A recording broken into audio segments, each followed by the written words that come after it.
किसने तोड़ा बाबरी मस्जिद को? क्या कोई समाजवादी का बोल सका?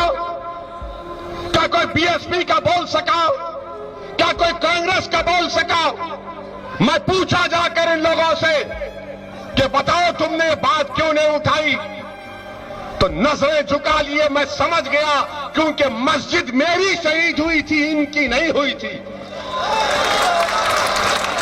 मेरी मस्जिद को शहीद किया गया था, मगर मस्जिद तो शहीद करने वालों ने शहीद किया, मगर उन्होंने हिंदुस्तान की बुनियादों को कमजोर कर दिया।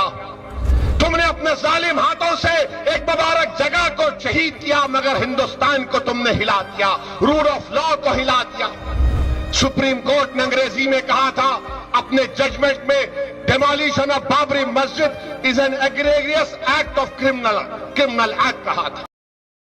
और जब बाबरी मस्जिद का फैसला आया था, मैं पुकार पुकार कर कह रहा था ये गलत फैसला है, इसके बाद बहुत सी चीजें खुलेंगे। तो मेरे खिलाफ ये वही लोग हैं जो आज इस असेंबली के इलेक्शन में इनको और दो उनको और दो ऐलान किए थे। वो लोग मुझे फोन करके बोले आप ऐसा क्यों बोल रहे हैं, आप एम्यूनेशन दे रहे हैं बीजेपी को। मैंने कहा हजरत दामन बरकाता हूं, जजमेंट आप पढ़ो, ये जजमेंट तमाम चीजों को खोल देगा। मुझसे कहा कि आप खामोश हो जाओ, ऐसी तुम मत बोलो। मैंने कहा मौत मेरे को खामोश कर सकती, जब तक अल्लाह जिंदा रखेगा मैं सच्चाई को बयान करूंगा और बयान करता रहूंगा।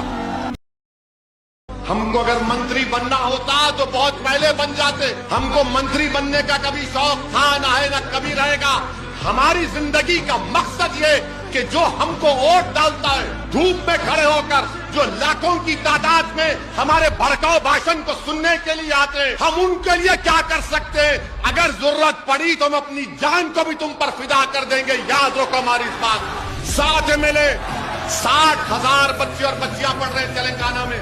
बताओ अखिलेश यादव, तुम मुख्यमंत्री थे, आपके वालिद मुख्यमंत्री थे, एक 10 स्कूल तो बताओ जो तुमने अल्पसंख्यक समाज के लिए खोले, बताओ।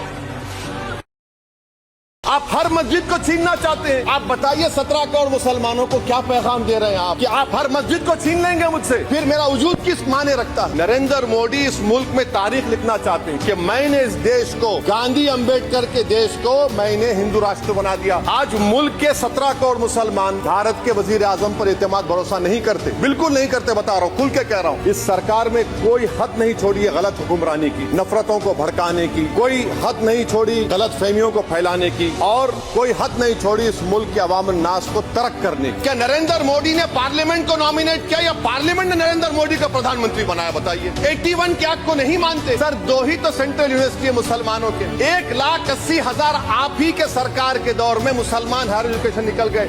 आप अलीगढ़ मुस्लिम से छीनना चाह रहे हैं।